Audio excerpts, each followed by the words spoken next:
Pumanaw na ang dating singer-actor na si Victor Kukoy Laurel nitong nagdaang Sabado, June 14, 2025.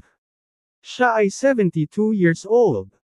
Ang malungkot na balita ay kinumpirma ng naulilang pamilya ni Kukoy sa pamamagitan ng Facebook account ni Celia Diaz Laurel ngayong araw, June 16. It is with deep affection and grateful faith that we entrust our dear brother, Victor, into the hands of our Almighty Lord God, Creator and Savior.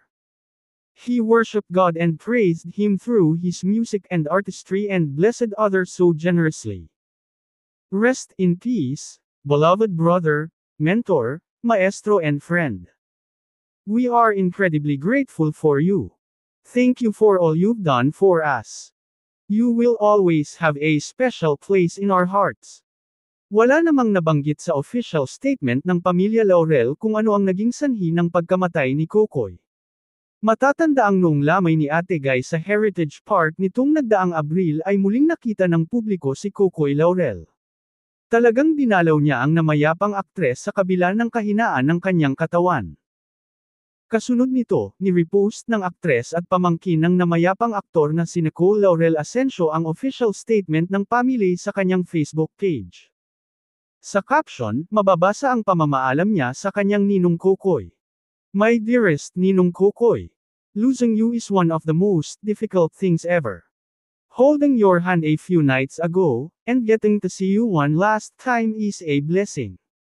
You are with Jesus now in paradise, so full of His love and light as you showed us in the years we were blessed to have you here. Thank you for sharing your many gifts and immense talent with us all. Thank you for teaching me how to sing, how to love song. If it weren't for you, I would have never embraced the blessing of music. Thank you for everything you did for our family, thank you for always being a positive force and inspiring us. Si Kukoy ay isa sa 8 anak ni dating Vice President Salvador Doy Laurel at Celia Laurel. Nakilala rin siya bilang leading man ng superstar at national artist na si Nora Honor at ng star for all seasons na si Vilma Santos noong dekada 70.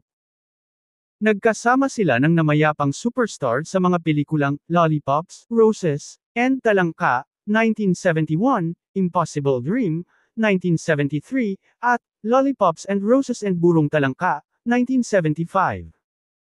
Ilan naman sa mga nagawa nilang pelikula ni Ate V at ang Ophelia at Paris, 1973, Disco Fever, 1978, at Pinay American Style, 1979.